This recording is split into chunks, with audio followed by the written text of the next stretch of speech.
كفاني علم ربي من سؤالي. അപ്പോൾ ഉസ്താദെ, ഈ കണ്ണേറ് സിഹർ ഒരു മനുഷ്യനെ എങ്ങനെ ബാധിക്കുന്നു? കണ്ണേറ് ഒരു മനുഷ്യനെ എങ്ങനെ ബാധിക്കുന്നു? ഈ സിഹർ, അതായത് കൂടോത്രം, എങ്ങനെ ഒരു മനുഷ്യനെ ബാധിക്കുന്നു എന്നുള്ളതിന് ഉസ്താദിൻ്റെ ഒരു വീക്ഷണപ്രകാരം ഒന്ന് വിശദീകരിക്കാം. കണ്ണേറ് ഒരാളെ എങ്ങനെ ബാധിക്കുന്നു, സിഹർ എങ്ങനെ ബാധിക്കുന്നു?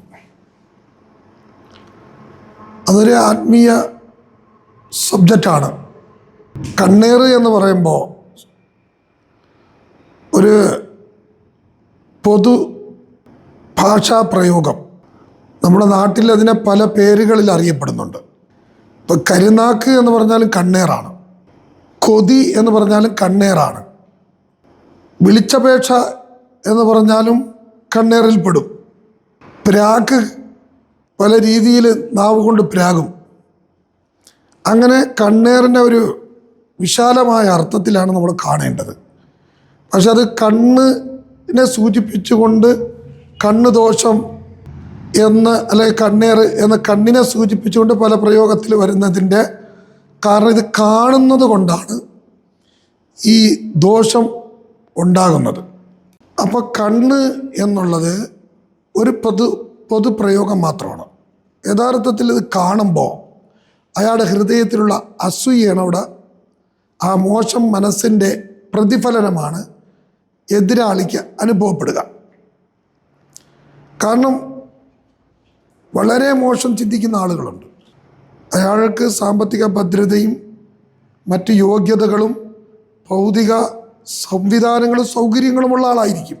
പക്ഷേ തൻ്റെ കൂടെയുള്ള സഹോദരൻ, അയൽവാസി, അല്ലെങ്കിൽ കൂടെ പണിയെടുക്കുന്ന ആൾ തന്നേക്കാൾ ഉയർന്നു വരുന്നത്, അല്ലെങ്കിൽ തന്നെ പോലെ ആകുന്നത്, അല്ലെങ്കിൽ എന്തെങ്കിലും ഒരു രഹമത്ത് ലഭിക്കുന്നത് ഇഷ്ടപ്പെടാത്ത ആളുകളുണ്ട്. കാരണം അവനൊന്നും കിട്ടാൻ പാടില്ല, കിട്ടുന്നതെല്ലാം എനിക്കായിരിക്കണം. അങ്ങനെ മറ്റുള്ളവർക്ക് കിട്ടുന്നവന് മനസ്സിന് മനോവിഷമം ഉണ്ടാക്കുന്ന കാര്യമാകുന്നു.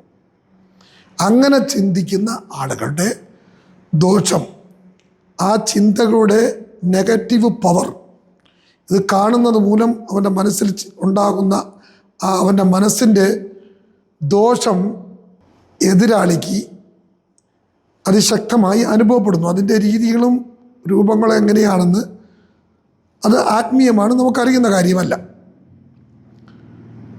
ഈ കണ്ണേറ് എന്ന് പറയുമ്പോൾ ഒന്നും കൂടി വിശദീകരിക്കുകയാണെങ്കിൽ, അങ്ങനെ ഹൃദയത്തിൽ മോശം ചിന്തിക്കുന്നവർക്ക് മാത്രമല്ല.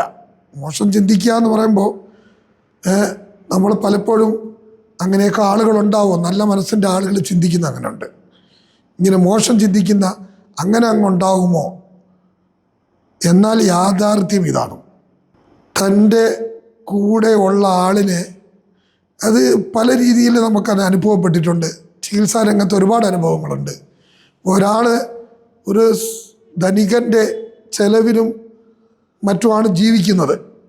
പക്ഷേ അയാളുടെ മക്കളുടെ ഫീസ്, അയാളുടെ ഉപജീവന മാർഗങ്ങളെല്ലാം ഈ ധനികനെ ആശ്രയിച്ചാണ്. പക്ഷേ ഈ സാധുവിൻ്റെ, ഈ ദരിദ്രൻ്റെ കണ്ണേറ് ധനികനുണ്ടാകുന്നു. ഒന്നുമില്ലാത്തവൻ്റെ ഭാഗത്തു നിന്നും കണ്ണേറുണ്ടാകുന്നു.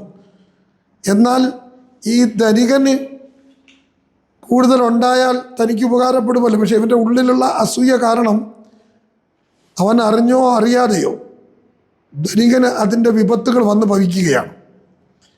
ഇങ്ങനെ വിവിധ രൂപത്തിൽ കണ്ണേറ് സംഭവിക്കുന്നു. അപ്പോൾ അസൂയ ഉള്ള ആളിൻ്റെ മനസ്സിൽ നിന്ന് ഉണ്ടാകുന്ന മോശം ചിന്തയുടെ ഭാഗമായി ഉണ്ടാകുന്ന ഉപദ്രവം, അതൊരു കണ്ണേറാണ്. എന്നാൽ ഈ അസൂയയും ഒന്നുമില്ലാതെയും കണ്ണേറ് സംഭവിക്കാം. അതെങ്ങനെയാണെന്ന് വെച്ചാൽ, അത്ഭുതപ്പെടുക. ഒരാളിൽ നല്ല രഹമത്ത് കണ്ടു, അപ്പോൾ മറ്റേ ആൾ അത്ഭുതം തോന്നി അയാൾക്ക്.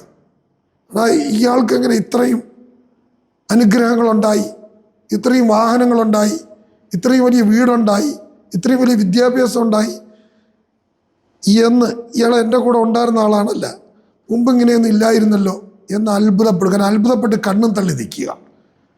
അവിടെ മാഷാ അല്ലാഹ് എന്ന് പറയുകയോ ഇത് അള്ളാഹു ഉദ്ദേശിച്ചത് അദ്ദേഹത്തിന് ലഭിച്ചതാണെന്ന അർത്ഥത്തിൽ, അല്ലെങ്കിൽ അദ്ദേഹത്തിന് കിട്ടിയ അനുഗ്രഹം അദ്ദേഹത്തിന് ഇനി നിലനിൽക്കട്ടെ അതിലത് ബർക്കത്തുണ്ടാകട്ടെ എന്ന് പ്രാർത്ഥിക്കുകയോ ഒന്നും ചെയ്യാതെ അത്ഭുതപ്പെട്ട് നിന്നു പോവുക, അതിൻ്റെ ദോഷവും സംഭവിക്കാം. അത് കണ്ണേറാണ്. ഇനി പിന്നെ വേറൊരർത്ഥത്തിൽ ദോഷമുണ്ടാകാം. അതിന് കൊതി എന്ന് പറയും. കൊതി. ഒരാൾ ഭക്ഷണം കഴിച്ചുകൊണ്ടിരിക്കുന്നു, നല്ല ചൂട് ബിരിയാണി, അപ്പോൾ അത് കണ്ടിട്ട് മറ്റേ ആൾ അത് കിട്ടിയെങ്കിൽ കൊള്ളാമെന്ന് ആഗ്രഹിക്കുന്നു. അപ്പോൾ ബിരിയാണി അദ്ദേഹത്തിൻ്റെ പൈസ കൊണ്ട് വെളിയിൽ പോയാൽ കടയിൽ നിന്ന് നല്ല ബിരിയാണി കിട്ടും. പക്ഷെ അതൊന്നും അദ്ദേഹത്തിന് ആഗ്രഹമില്ല. ഈ ബിരിയാണി തന്നെ അദ്ദേഹത്തിൽ നിന്ന് കഴിക്കണം. പക്ഷെ അദ്ദേഹം കൊടുക്കുന്നില്ല, അല്ലെങ്കിൽ വായിരി കഴിക്കാം എന്ന് പറയുന്നില്ല. നീ പറഞ്ഞാൽ തന്നെയും എനിക്കിപ്പോൾ വേണ്ട എന്ന് പറഞ്ഞതുകൊണ്ട് അദ്ദേഹം പിന്നെ വീണ്ടും രണ്ടാഴ്ച ക്ഷണിക്കാത്തത് കൊണ്ട് അദ്ദേഹത്തിന് കിട്ടിയില്ല. അപ്പോൾ അത് കിട്ടണമെന്നുള്ളൊരു കൊതി, അങ്ങനെ അതും ഒരു കണ്ണേറാണ്. ഒരു പെണ്ണിനെ ഒരാൾ കണ്ട് ആ പെണ്ണിനെ തനിക്ക് വിവാഹം ചെയ്യണം എന്ന് ആ പെണ്ണിനെ ആഗ്രഹിക്കുന്നു. അല്ലെങ്കിൽ ഒരു പെണ്ണ് കാണാൻ ഒരാൾ വന്നു, അയാൾ ഇഷ്ടപ്പെട്ടു, എൻ്റെ കുടുംബക്കാർക്ക് ഇഷ്ടപ്പെട്ടു. പക്ഷേ സംസാരം ചർച്ചയൊക്കെ വന്നപ്പോൾ അത് നടന്നില്ല. പക്ഷേ ഈ പയ്യൻ വല്ലാണ്ട് ആഗ്രഹിച്ച് ഈ പെണ്ണ് തന്നെ മതി, എങ്ങനെയെങ്കിലും അവളെ തന്നെ കെട്ടണം. അങ്ങനെ സംഭവിച്ചാൽ അതിൻ്റെ ഒരു ദോഷം ഈ പെൺകുട്ടിക്ക് സംഭവിക്കാൻ സാധ്യതയുണ്ട്. പിന്നീട് ആളുകൾ കാണാൻ വന്നാൽ താല്പര്യമില്ലാതെ അല്ലെങ്കിൽ കാണാൻ വരാത്ത അവസ്ഥയൊക്കെ ഉണ്ടാകാം. പയ്യന്മാർക്കും അങ്ങനെ സംഭവിക്കാറുണ്ട്. ഇങ്ങനെ വിവിധ രീതിയിൽ കണ്ണേറുകളുടെ സ്വഭാവങ്ങൾ, കരുനാക്കൊക്കെ അതിൽപ്പെട്ടതാണ്. അതിൻ്റെ കണ്ണേറിൻ്റെ മറ്റ് വിവിധ രൂപങ്ങളാണ്. അപ്പോൾ ഇതേ രീതിയിൽ ആളുകൾക്ക് സംഭവിച്ചാൽ അത് വളരെ പെട്ടെന്ന് സംഭവിക്കാം. പെട്ടെന്ന് അതിൻ്റെ ഭവിഷ്യത്തുകൾ ഉണ്ടാകാം. സിഹിർ അങ്ങനെയല്ല. സിഹിർ എന്ന് പറഞ്ഞാൽ അത് പ്രത്യേക ലക്ഷ്യത്തോടു കൂടി ഒരാളെ ഉപദ്രവിക്കണമെന്ന, അല്ലെങ്കിൽ അയാളിൽ നിന്ന് എന്തെങ്കിലും നേടണമെന്ന, അല്ലെങ്കിൽ അവൻ്റെ സ്വാർത്ഥ താല്പര്യങ്ങൾ നടപ്പിലാക്കാൻ വേണ്ടി ആ ലക്ഷ്യം വെച്ച് ശൈത്താനെ സാഹിറിൻ്റെ അടുത്ത് പോയി, അതായത് മന്ത്രവാദിയുടെ അടുത്ത് പോയി ശൈത്താനെ ഉപയോഗിച്ചു കൊണ്ടുള്ള വിവിധ തരത്തിലുള്ള പ്രവർത്തനങ്ങളാണ്. അപ്പോൾ ആ കർമ്മങ്ങൾ ചെയ്യുന്നതിലൂടെ അതിൽ പിന്നെ സിഹിർ ചെയ്യപ്പെടുന്ന ആളിൻ്റെ മുടി, നഖം, അടിവസ്ത്രം, അങ്ങനെയുള്ള പലതും ഉപയോഗിക്കാം.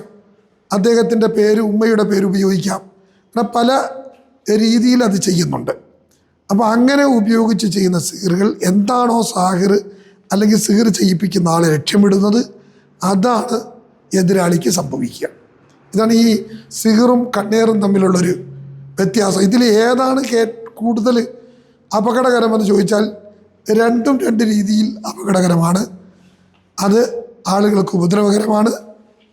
ഇസ്ലാം വളരെ ഹറാമാക്കിയ ഒരു കാര്യമാണ് സിഹിർ. കണ്ണേറിനെ സംബന്ധിച്ച് അത് കരുതി കൂട്ടി ചെയ്യുന്ന കണ്ണേറുമുണ്ട്. അതും നമ്മൾ മനസ്സിലാക്കേണ്ട ഒരു ഭാഗമാണ്. ഒരാൾക്കറിയാം എൻ്റെ കണ്ണുകൊണ്ട് മറ്റുള്ളവർക്ക് ദോഷമുണ്ടാവും, അപ്പോൾ അങ്ങനെ ദോഷം ഉണ്ടായിക്കോട്ടെ, അയാൾക്ക് എൻ്റെ കണ്ണുകൊണ്ട് ദോഷം ഉണ്ടായിക്കോട്ടെ എന്ന് കരുതി കൂട്ടി അയാൾ കാണുന്ന കാര്യങ്ങളെ സംബന്ധിച്ച് അത്ഭുതം കൂറുക, അല്ലെങ്കിൽ കണ്ണു തള്ളുക, അല്ലെങ്കിൽ എന്തെങ്കിലുമൊക്കെ അതിൻ്റെ നന്മയെക്കുറിച്ച് പറഞ്ഞ് പുകഴ്ത്തുക, അങ്ങനെ അതിനെ നശിപ്പിക്കാൻ ശ്രമിക്കുന്ന രീതിയും ഉണ്ട്. ഏതായാലും ഈ ഒരു വിശകലനത്തിൽ നിന്നും കണ്ണേർ എന്താണ്, സിഹിർ എന്താണെന്ന് ചെറിയ രീതിയിലുള്ള നിങ്ങൾക്ക് മനസ്സിലായിട്ടുണ്ടാവും. നമുക്ക് അടുത്ത ചോദ്യത്തിലേക്ക് പോകാം. ശ്രോതാക്കളിൽ നിന്നിട്ട് വന്നിട്ടുള്ള വിവിധ ചോദ്യങ്ങൾക്കുള്ള ഒരു ഉത്തരം ഇതിലൂടെ നിങ്ങൾക്ക് ലഭിക്കുന്നുണ്ടാവുമെന്ന് ഞാൻ കരുതുന്നു. كفاني علم ربي من سؤال